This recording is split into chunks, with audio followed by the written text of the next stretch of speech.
Hello, internet friends and more friends. It is I, Tristan, the host of Step Back History. It says so on the shirt. I already see that I've been talking to people in the chat already, so I know that there's a few of you here already, but yeah, hello, the girl that's been noticed. Congratulations on the new job. Comrade A says he's going to be here in about 20 minutes. And Horde colon 3. Corentin, ça va bien? Quinn Nichols. Already we got people here. So, this is the countdown stream.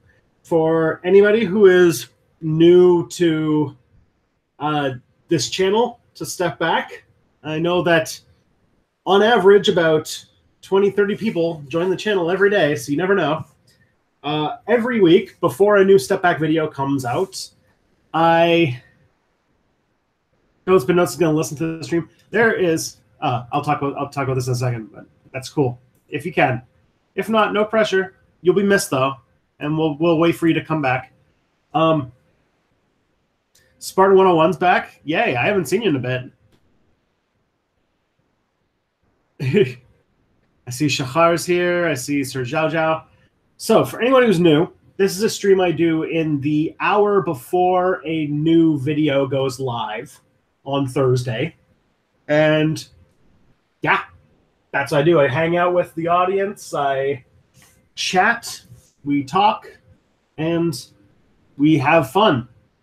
I usually end up going in some crazy amounts of rants or whatever. I take questions. So, if you have questions that you want me to answer, then you should do that in there in the chat room. All right, Ace. No worries about you not being able to be here. There's plenty more content where it comes from. You'll be missed. Yeah. So the thing that's coming up is that the girl that has been noticed, a long-term regular in the stream, has a job, and a job that is going to keep her away from watching these videos, these streams, which is good because as a fellow millennial, finding employment is hard enough as it is. So I congratulate you. I hope it's a good job. I hope you enjoy it. All right. Already the questions are coming in. So let's get started. Corentin Bélanger wants to know if I'm more familiar with French from France or from Quebec. So my French education is a little weird. It's a weird mix. So I studied French, as all Canadian students are required to do, in grades 4 through 9 in Ontario. And in grades 4 through 9, you take Parisian French. And it's designed in a way so that almost everybody who I know who does the mandatory French classes walks away not knowing any French. It really is the most useless French program ever. Yes, Spartan 101, you were missed.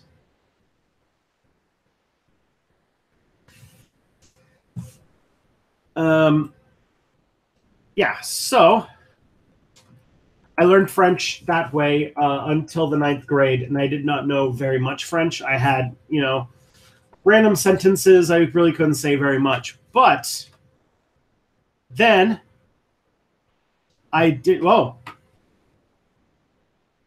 Hello. So I went to... This is Phoebe, everybody.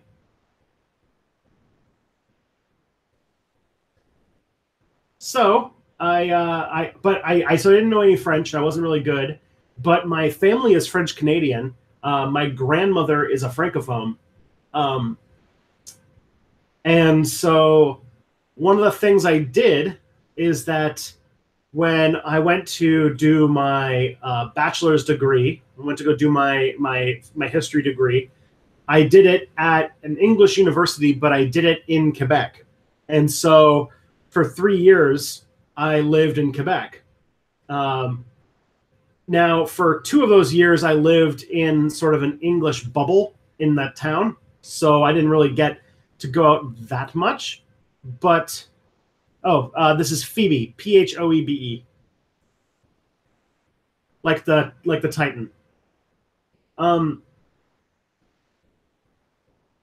So I lived in Quebec for two of those years. I lived in English enclave, but I went into the town a lot, and I kind of got a little bit of experience speaking French back and forth with people. My last year, to save money, I lived in an apartment in the city in Sherbrooke, and I spent the summer there, and I spent an entire summer where I lived in a community where nobody spoke English for like several blocks around me. And so I was forced to learn French at a very quick rate. And then the following summer after that, I did this program called J'Explore, which is like a French and English program for Canadians. So the federal government runs it, where French... I don't have a merch store. I made this one for myself for VidCon. I haven't gotten to do a formal merch store yet. It's I haven't. You're the first person who's ever mentioned it. Anyways, I went to that French program where I spent 5 weeks in French class and took nothing but French. So I learned French. I'm mostly illiterate. I can read French okay, but I'm not very good. I can write French okay, but I'm not very good. But I can speak it. I can speak it way better than the other ways. And so, yeah. And so the way that I learned, mostly it's Quebec French. I know that was a long answer to a short question, but my friend, the way I speak French is very strange. What do you think about cultural appropriation? I think, cultural appropriation is a good thing. I think that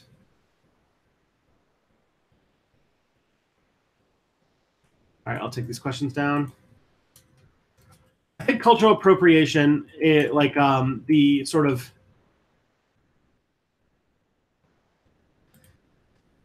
the discussion about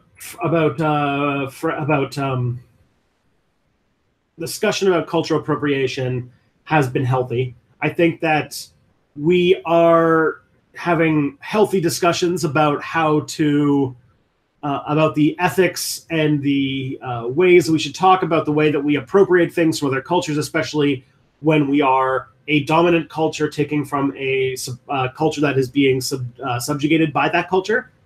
I think that when you take something from a culture without acknowledging the context that goes into said thing, you are cheapening the culture.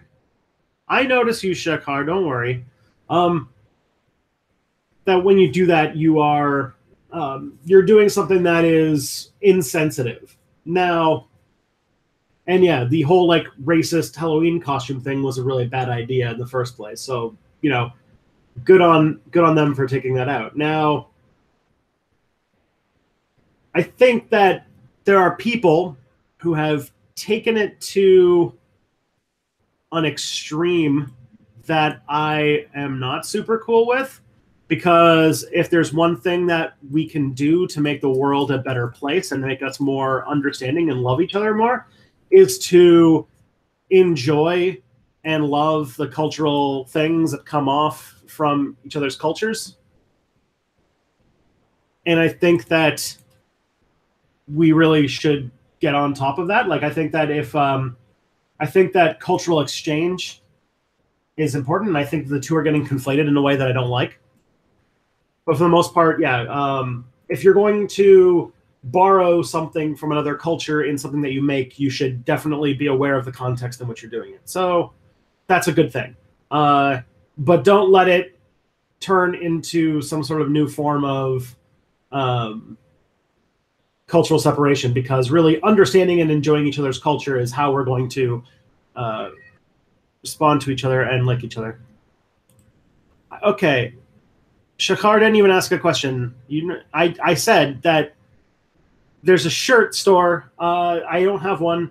I bought this. I made this custom made for myself for VidCon last year, and nobody has even mentioned that.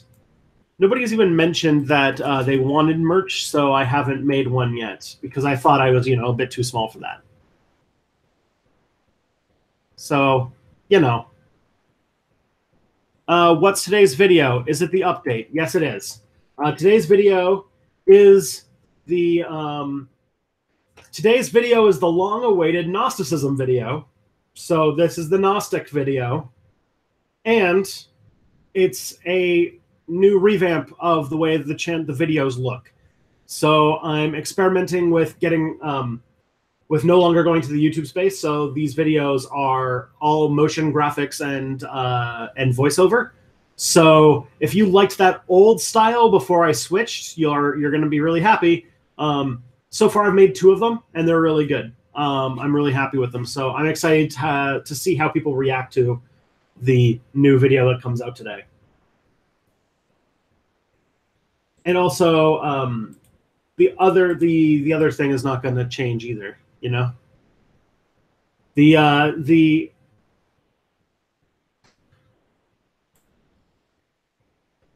videos that I make about like my quick step videos aren't changing though.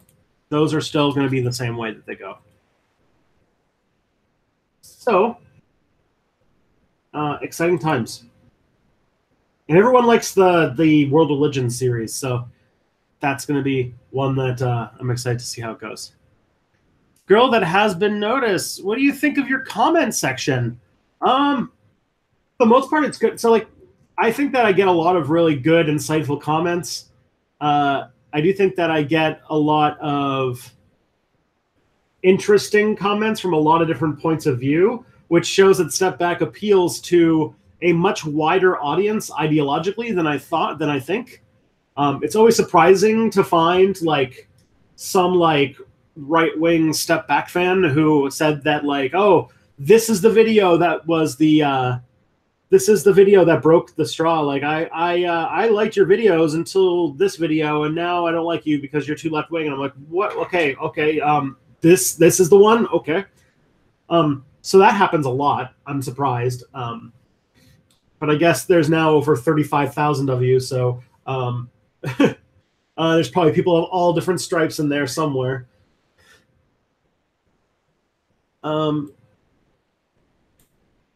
So yeah, that's a thing.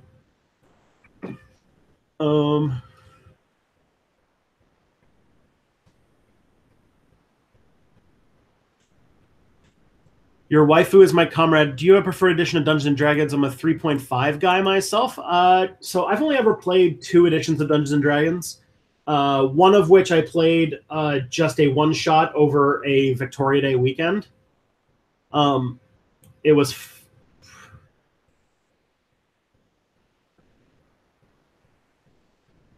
So that was 4th edition. I played 4th edition for one weekend where...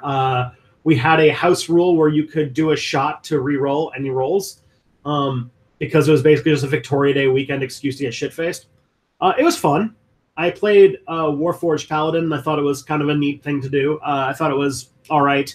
Honestly, like, I play 5th edition. I think 5th edition is my favorite. I know that that's the most popular. It's like the easiest one to go with right now. But I think that the balance between simplicity and open-endedness really helps make the game whatever you want it to be and makes it feel less restrained. And 4th edition for how... Hey. 4th edition for how it worked was... honestly, I thought it was fun when I did it. I'm not sure I would play it now, but if I had to play 4th edition, I wouldn't complain about it. I think that it was perfectly fun. I know a lot of people had issues with it, but I think that it's just a different type of game than what D&D is usually supposed to be, which is fine. There's room for all sorts of things in this world, and Fourth edition was all right, but then again, I like Theater of the Mind combat, and I like Theater of the Mind stuff more than I like miniatures and stuff like that. So that doesn't really work for fourth edition. So, do you know any French YouTubers? I do. Oh, I know one, and she's a French YouTuber living in Canada, but she does like science stuff. Let me find her channel on here somewhere. Oh my. It's like a science channel. I'm not going to be able to find it real fast, but I met her at VidCon. That's about it. Let's see. What's the next question? Okay. Did you catch the premiere debate? No, I did not. Honestly, the Ontario election is it just started yesterday, technically. The debate happened. I heard that Andrea Horwath did really well, which is good, but this election feels like it's already been decided and hasn't even really started in a full way. So for everybody out there who's not from Ontario, the province of Canada that I live in is having an election that looks like it's the vote. We vote in June, and it's starting to look like it's just going to be another repeat of. Hey Phoebe, you gonna say hello to the internet? It looks like it's a repeat of the 2016 American election in a lot of ways. Like, we have a Liberal Party that has been in control for 13 years. It's sort of this center-right party led by a leader she's been running the province for 5 years, and somebody else ran it for another 10. It's been run for another 8 years before then. So for the longest time, this one party, this center right party, has been in charge. And right now, you have a left wing leader with Andrea Horwath who's doing decently, and a right wing blowhard who's literally the brother of Rob Ford. If you remember the crack smoking mayor of Toronto, his brother is running for premier, and he's a complete crazy right wing monster that, of course, looks like he's going to win in a huge landslide. And the Liberals can't even the Liberals are trying to be progressive, but they're failing miserably because they have over a decade of burning out all of the goodwill of the province. And so it looks like things are going to get bad for a bit. But I mean, I know who I'm going to vote for. I'm going to vote for Sue's something or other, who's she's the she's the NDP candidate for my riding. I'm going to vote for her. I'm not going to vote for the Liberals ever again. They've screwed me over way too many times. I'm not going to vote for the Conservatives ever because they're monsters. So,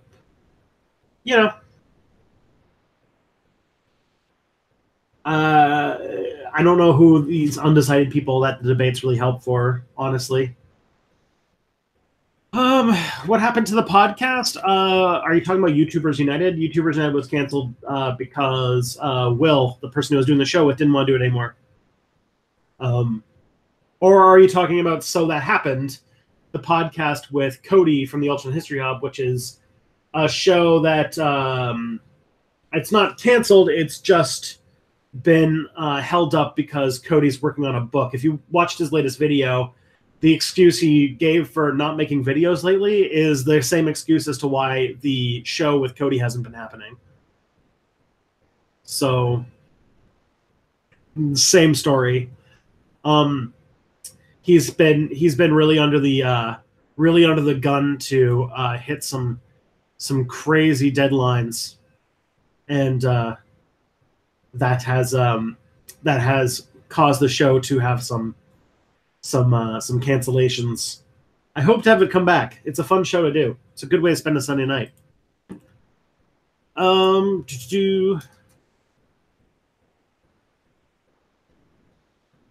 What do you think of Corbyn's idea to nationalize the UK's water? Sounds like a good plan. Privatizing water sounds like a terrible idea. Do you think that I, as a white Swedish person, can wear a piece of clothing from a different culture as long as I don't mock that culture or people? That's that's a difficult question, honestly. Because like one of the most recent stories was there was like a girl who, I think she got sent away from prom or something happened with her at prom, where she wore like one of those traditional Chinese dresses, despite her being just like a white person. Um, I think that like this is like, I think it's difficult waters at the moment, and I can see a valid argument for both sides of the really hardcore like no cultural like that's cultural appropriation, that sucks type thing. Because again, you know, uh, what kind of culture, what kind of other culture are you planning on wearing the clothes of? Like if it's like with the legacy of colonization, that is difficult. It makes for difficult power relationships throughout the world, and doing things might be seen as disrespectful. Even if it's not disrespectful, even if you have legitimate like love for that culture, we the context in which you do something can be complicated and difficult. Can you make a video on Salazar? Well, I wrote it down in my little. I have my index card out already, so I have it written down. Phoebes, she's playing with the pen. I think it's time for Phoebes to go away. Is that right, Phoebes? Hey? All right. You can go down there. All right. Hey, Game Gyro 56. Do you play any video games? Yes, I have a few video games that are my go-to.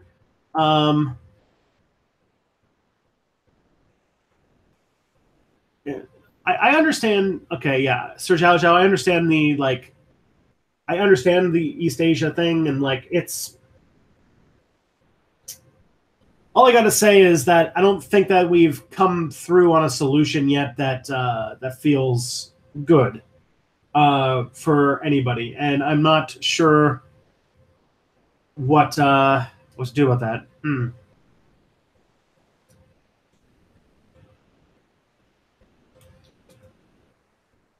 Alrighty. But yeah, video games. I play a handful, not many. I'm the kind of person who typically buys. I get video games that I tend to play for a long time. So I tend to go for games that have a lot of replay value, and I'm not like the kind of person who like rents games or who buys like lots of games. I usually buy like a hand. Like I try to buy games that I can get a lot of juice out of. At the moment, the games that I probably play the most are Stellaris on the PC. My wife for Christmas got Breath of the Wild, the Zelda game for the Nintendo Switch we have, and she's finally kind of gotten bored with it, so I've been playing it. And, that's been really fun. And I, over the weekend, tried out Fortnite. I didn't like it very much. I didn't like the building aspect to it. So then I got PUBG, and I've been trying that out a little bit. I played like 2 games of PUBG, and I got the shit kicked out of me. And so in the future, we're probably going to, I'm probably going to try to get better at PUBG, but I haven't gotten to it yet. So,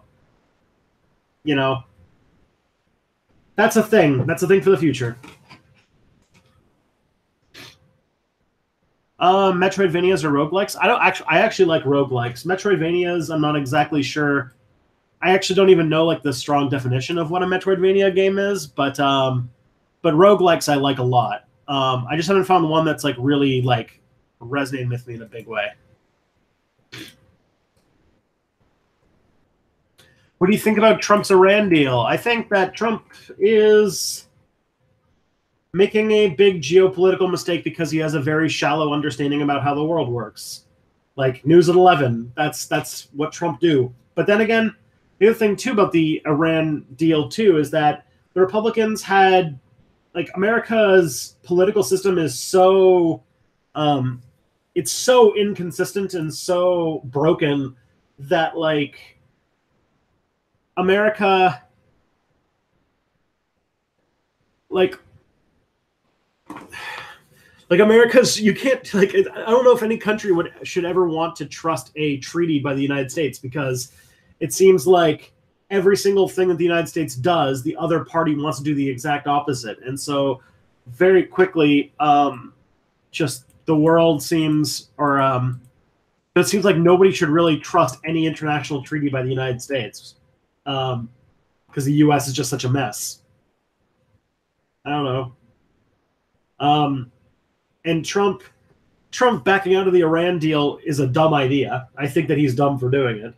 But, I mean, I don't think anybody had long-term plans on investing in Iran anyway because they knew that the second a Republican was going to take over the government that they'd pull out. So,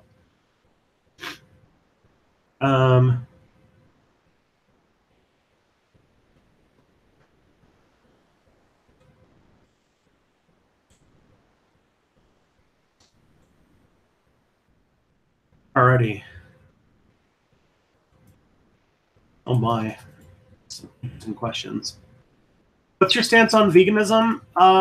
So veganism is something that I think is a perfectly morally appropriate thing to believe in. I'm not a vegan,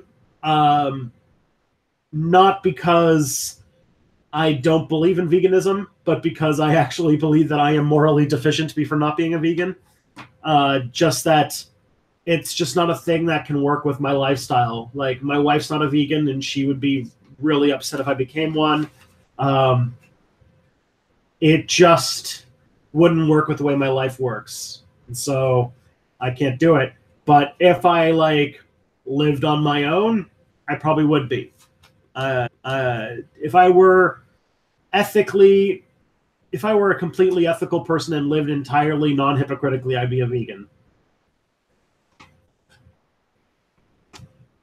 All right. 600 years ago, did the Native Americans in your part of North America really live communalistically, or is that a left-wing myth?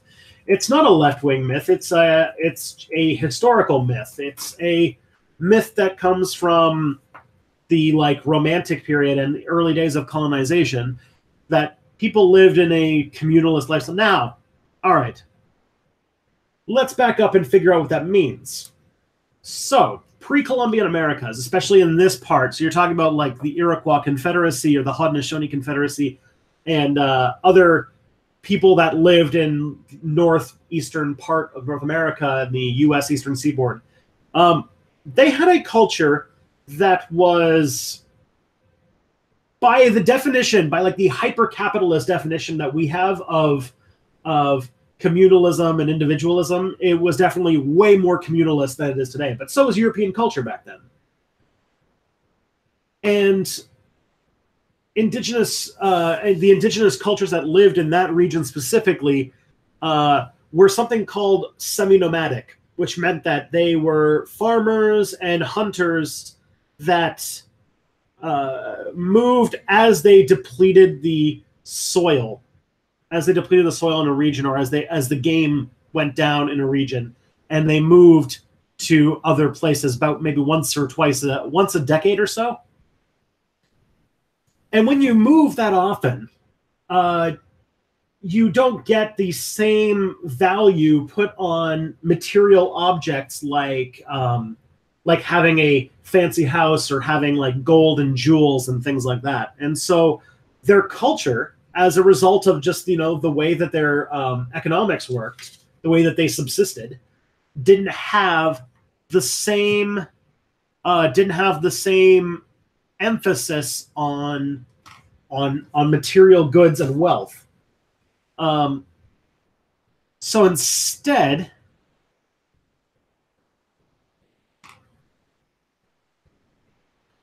of that, what they did is they had a whole system based on hierarchy, based on reputation and how much people liked you and how popular you were and those kinds of things. And that was like the wealth to that society. So there were situations where so like things like being able to give people gifts was considered a powerful sign of like superiority, social hierarchy, but also of showing your wealth. Because if you had enough to get by that you could give things to other people, that was a sign of power. And so very often gift giving was a big part of their society. And things like cultures would trade things, even things that, like it wasn't like necessary trade, because a lot of them were very self-sufficient, but they gave these things as like signs, like as like a cultural acknowledgement. With all of that, they had a very lackadaisical concept of property and ownership, one that was very much at odds with the European concept of ownership and property. For example, objects were owned through usage. Land was owned through usage, and to Europeans, these things were owned by ownership. So they would see no problem with just taking somebody's axe to use it because, they didn't have that same concept. And they didn't understand the concept that the Europeans were doing when they would like take land and they would say, this is ours, you can't go there. Because that's just not the way they think. The way they thought, anyway. And in some ways, in the kind of early days of colonization, before they really started attacking them, there were people who romanticized this notion, this idea of how their society worked. And it's very easy to idealize. I probably did a little bit in the way that I talked about it, but it was just different. It was just a different concept of how to manage a society that basically comes out of them being a semi-nomadic society. And that's it. So whether that's so I guess like it's a bit more complicated than it's a left-wing thing, because like that's the only left-wing thing about indigenous people that comes up is that we maybe shouldn't try to kill them and maybe shouldn't be dicks towards them and let them practice their culture and not be judgmental pricks about it. But asking too much, right? Do you watch Steven Universe? No, I have heard of it, but I don't really know anything about it. Thoughts on the upcoming Brazilian election? All I've heard about the Brazilian election is that somebody running for president used to be like the finance minister, and this person is like ridiculously wealthy and like in bed with international banking and like all this kind of stuff, and he's basically like the voice of like the rich in a country that has really bad problems with inequality, which sounds just brutal and terrible. So that guy, not good.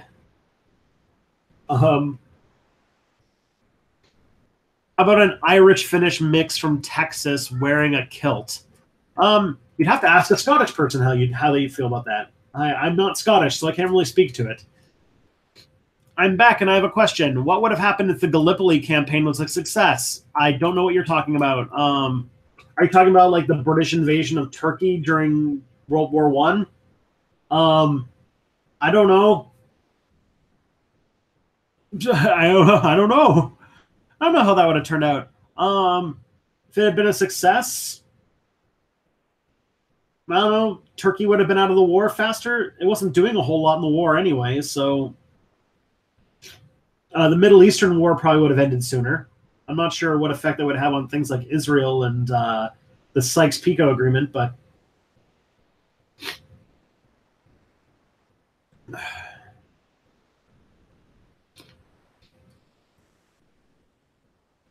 you think Iran should have nukes? I don't think anybody should have nukes.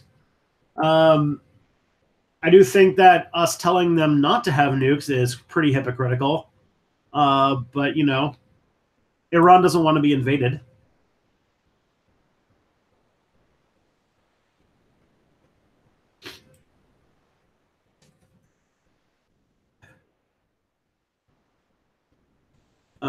So, yeah.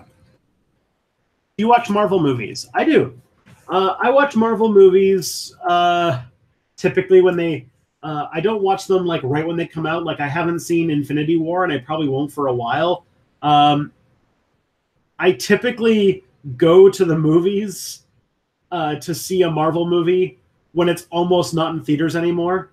So like I usually go like months later because I'm just so bad at. I'm just so bad at remembering to go to the movies. There's like one Marvel movie still I haven't seen besides Infinity War. I haven't seen the new Spider-Man movie yet, the one that came out almost a year ago. I downloaded it. I just haven't watched it. I've been sitting on it forever. Um, so there it is. I think that. I think that. Yeah, I think that I see them eventually. I guess is the answer.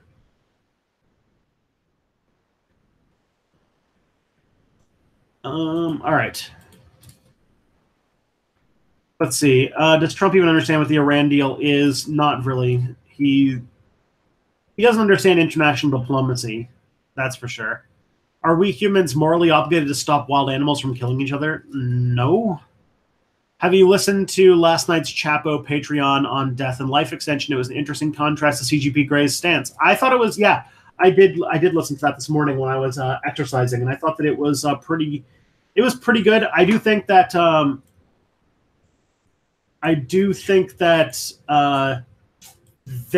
have some disagreements with the way that they're talking. I have some disagreements with the way that CGP Grey talks too. I feel like I am in a weird position on the whole death denial thing because I see things very different from both the people who are the Silicon Valley people who want like a new feudalist state versus like I don't know this sort of anti life extension leftist position that I don't think is productive either. So I'm not sure. What should be done about Palestine and Israel? I am pro. I think that given the situation that's going on now, that I don't think a two-state solution is viable anymore. I think that it's the window on that one is closed. And even now, if you were to give Palestine its own state, it would be a resource depleted country that would be one of the poorest in the world, and I think that would be unfair to the people living in Palestine. At this point, I think that the way to solve the Israel-Palestine thing is not fast. I think it's really trying to make an effort to get somebody in one of those sides, or someone in Israel, more likely, someone in the Israeli government. You need to get somebody in the Israeli government to stop being such hardliners and get rid of the blood politics of it and just realize that peace is a process that's going to take a long time. It's going to have setbacks, and that it's a thing that requires a lot of give and take. And it will take generations of reconciliation. And I think that, it's not a thing that will happen in one election cycle. And so, one day, like honestly, somebody's got to start that process, knowing that they probably won't live to see it end, and nobody likes thinking that far in the future. So I don't have high hopes for that happening.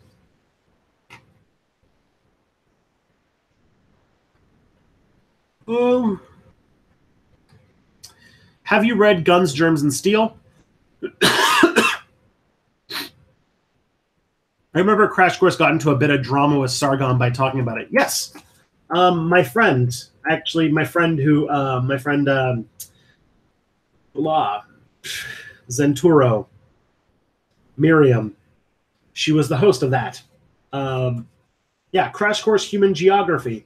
That was the name of the series, and the first episode was about Jared Diamond, and it was good, but Sargon is an idiot and ruined it. But there is a lot to talk about with Guns, Germs, and Steel, and the sort of the lack of thought that goes into it about colonization and European notions of progress, that I think that that Jared Diamond, being a scientist who thinks he's a historian, tried to approach, and he didn't do very well. Because he talked about why different countries have different levels of development, trying to use geography, which doesn't talk about, like, say, like, he has this very geography is destiny type mentality, when, like, a lot of the reason why there's so much inequality in the world is not because of whether or not they had access to giant beasts of burden. It is that their society was literally destroyed by Europeans. And Europeans spent literally centuries at war, or trying to either kill them, destroy their entire culture, or dismantle anything that is independent. And they're just now, and today we are still fighting with the legacy of 4 centuries of colonization. And then to say that, no, it's not Europe's fault. It's like it's whether or not you're whether or not your continent was like this way or this way. That's the answer. And it's like, no, that's far too simplistic. Like, Jared Diamond, by doing that, is completely undermining that there was an extremely advanced civilization that lived at the top of a mountain in Peru, or that, like, the largest city in the Americas in 1492 was Tenochtitlan, the city in Mexico. It doesn't acknowledge the fact that all of the inventions that he talks about that gave the Europeans all those advantages, he says, came from China and the Middle East. Like, it totally doesn't make sense when you think about culture, and when you think about, well, maybe because, like, on the eve of colonization, China was an arm and a leg economically and scientifically ahead of Europe until the, like, early 1400s, maybe late 1300s. The Middle East was way far ahead of Europe when it came to technology and economics. It was the fact that the Europeans had a mentality that was based on going to other places, killing everybody, and stealing their shit, and then repeating that for centuries. It's bad. Guns, Germs, and Steel is a very problematic book. And I think that Crash Course Human Geography was very good at pointing out the issues that were involved. And I think that Sargon of Akkad, being the dingus he is, took a simplistic view of things, and then got his flying monkeys to attack this thing made by PBS, this educational program, because it disagreed with his racist political assumptions. And Crash Course despite how much I like it, chickened out, and they canceled the series, and they screwed over its host, and I really don't appreciate that they did that. I think that that was a time when if PBS was so strong was able to stand up stronger, that it would have been that they should have made a stand that this was the right thing to do. But unfortunately, PBS doesn't really care much about the humanities and the social sciences. They don't put much. They don't stand up much for those, and so the fact that they threw Miriam under the bus, you know, doesn't surprise me, because it's easier just to make, I don't know, another video about how supernovas happen. So, like, you know, the 10,000th video describing how supernovas work, because you can't complain about that, I guess.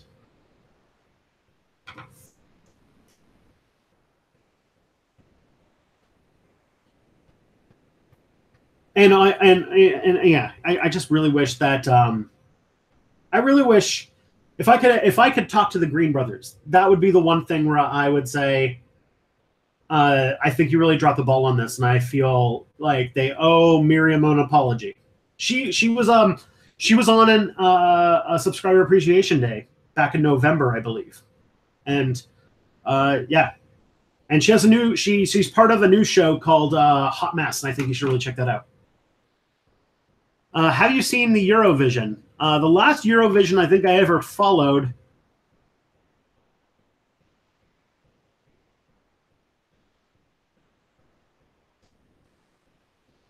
Oh yeah, Maximiliano, like Sargon, yeah, and the fact that Miriam's a woman definitely played a factor into it, for sure. Um, yeah. So where was I? I was talking about Eurovision. Miriam is very cool. You should go here. I'm going to. This won't make sense because of the delay, but you should go to that YouTube channel and subscribe, because that's where she's doing stuff now, and a really great YouTuber. One of the most underrated YouTubers that I think is out there. Yeah. The last is Eurovision, like the Eurovision is the singing competition, right? The last Eurovision I think I saw was the really big famous one where the Austrian singer sang "Rise Like the Phoenix," the bearded woman whole thing. That was the last time I ever heard of Eurovision. I know that a bunch of weird geopolitics goes on there, especially with like Ukraine and stuff, but I don't really know much of the details. Could you make it my question into the next "So That Happened" scenario? If he asks me what scenario to do next, I can bring it up, but who knows?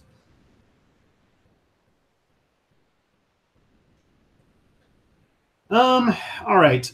Do you listen to the Come Town podcast? I tried. I didn't like it very much. I don't know. Maybe I should give it another try, but honestly, it's not as good to me as Chapo Trap House is. And I know that the people on Chapo say that people who don't also like Come Town are suspicious, and I guess I'm one of those people. But I don't know. I just didn't find it very funny. They also like the last podcast on the left, and I don't like that show very much either. And for anybody who got excited, the last podcast on the left is not a left-wing podcast. It's a podcast about like cryptids and like serial killers and stuff.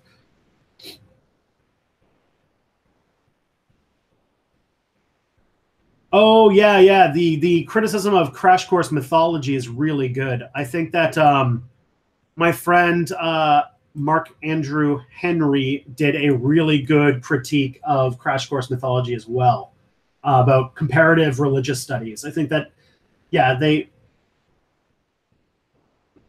but I think that that's like a minor. I like that's still a problem. That's still a thing. But I think that that's not as glaring an issue in like their management as say the like selling out Crash Course Human Geography was.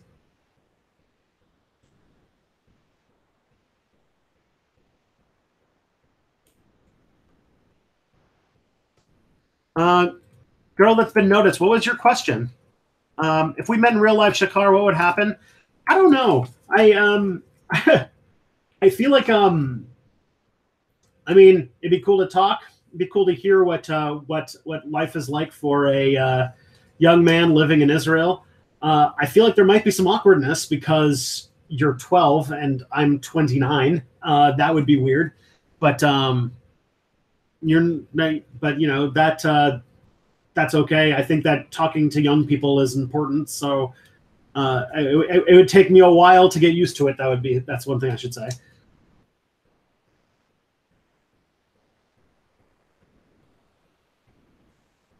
Oh yeah, Mark Andrew Henry is Religion for Breakfast. I completely forgot that that's the name of this channel.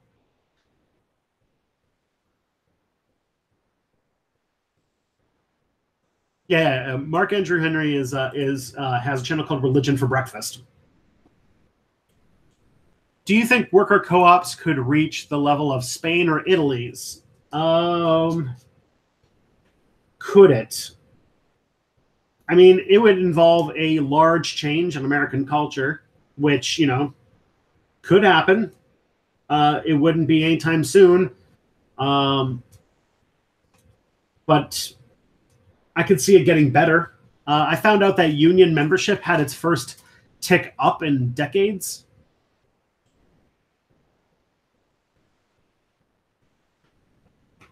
Okay.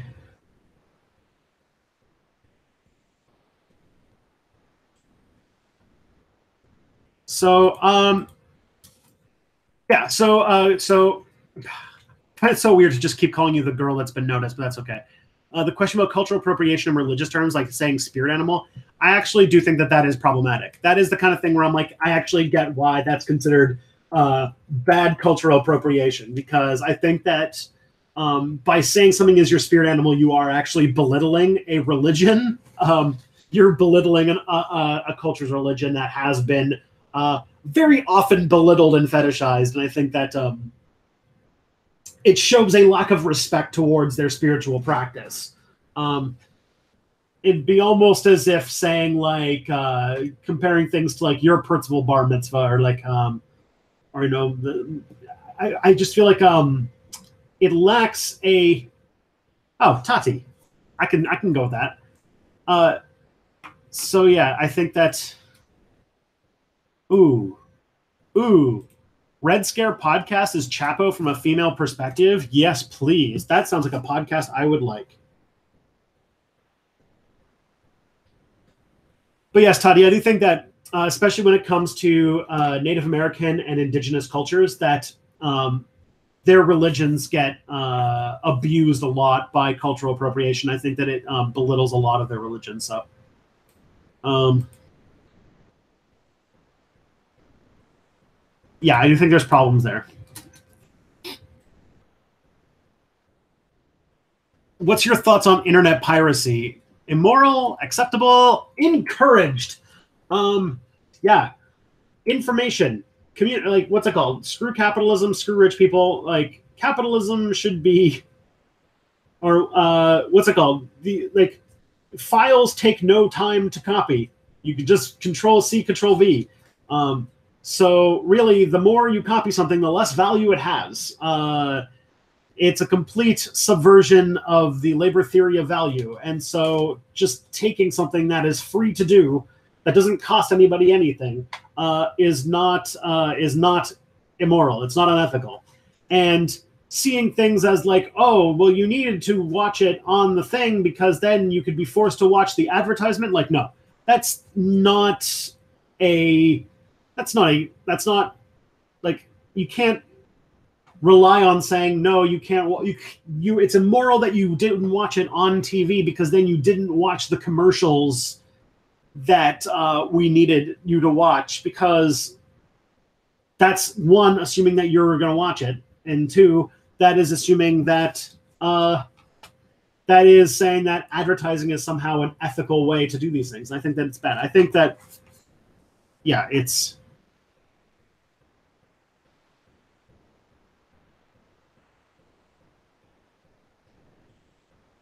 So yeah,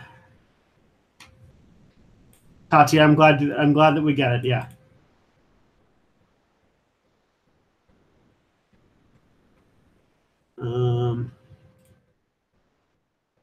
I do also wish that all religions were treated with the same respect. I agree. All right, let's see.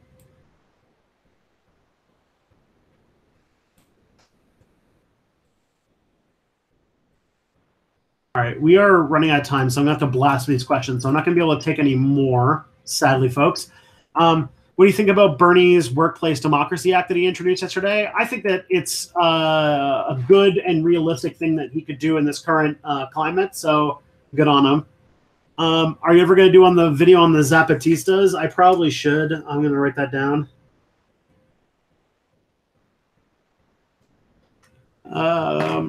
How is a Finn wearing Scottish clothes good, but a Swede wearing Chinese clothes bad? Well, the Finns never colonized the Scottish and forced them to, or got their people addicted to opium and took a bunch of their shit. So that's one thing. But also, I don't actually think that I think that you should ask a Scottish person about whether that's good. I didn't say it was a good thing. I said you should ask. Thoughts on the Zapatistas? Zapatistas, they seem pretty cool. I imagine that they've committed some horrible atrocities that I don't know about that I'm gonna find out. So if you ever publish a book, is it okay if I pirate it? Go for it.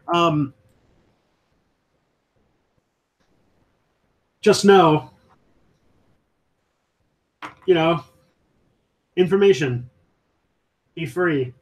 Yeah, I hope that if I ever write a book, I'm going to hopefully get it kickstarted so that I can have already paid for the time that went into making it before it comes out. And anything after that is just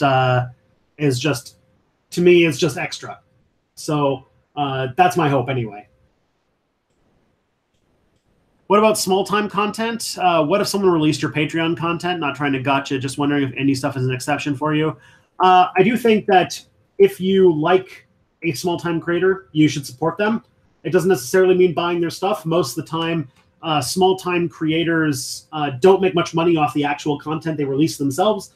They make their money off of things like merchandising and crowdfunding and sponsorships and things like that. So if you like a creator and you instead of saying that people shouldn't pirate their stuff, you should try to buy their t-shirt or go to their show, because that's the way you're really going to pay them. Most like small time musicians today and like bloggers and stuff like that, like they don't make money off their content. They make money off of like the kind of cachet that comes with making that content. And I think that that's kind of the way things are now. So and it's even more so for small creators. Can history and propaganda from the Cold War be separated? Are there any good primary sources from the USSR that haven't been tampered with in some way? I know some people who've been doing this kind of work, this like post-Soviet Sovietology, and it's tough. I think that there's a lot of work. There's one book I read, I think it's like Debating the Origins of the Cold War, where they had the American perspective and the Soviet perspective, and then they had a third perspective in the end that was the like synthesis of the two made from post-1993 archival research, and that was really cool. Although I will say that from the people who I know who've done that kind of work, that there's still issues with the Soviet archives because the people who work there still kind of try to find out what you're trying to answer, and then they try to give you things to push you that way, and there's still kind of like a please the boss type of culture in these archives. And so sometimes you're not going to be able to just look around at whatever you want. And sometimes you're going to have, you're going to get a curated experience, which will hurt you when you're doing research. So yeah, it's still a difficult task, and doing research in countries like Russia can sometimes be really difficult because of this. Do you think any planetary civilization made up of like human beings at our tech level would be capitalistic? I mean, ours is. I mean, I think that capital. I don't know about like when you're almost breaching on post-sadism or something like this. Like capitalism is this individual. Like it's like this like science, like it's the end result of all economics, and I imagine that alien life would be a little. Alien life is going. If we ever run into another alien civilization, it's going to be so different from ours. Even if it has the same tech level, it's going to be a very different civilization than ours. And I think that that's just the nature of the beast. I don't think that communism is like this kind of inevitability, like a lot of people say. All right. It's 2:00. The video is live. Here is the link. I hope you guys have a good time. I will see you guys next week. Tati, congratulations on the new job. You'll be missed around here. Anyways, you guys, have an amazing week. Do something fun today. Like watch my video and like and share and subscribe and such. Peace, guys.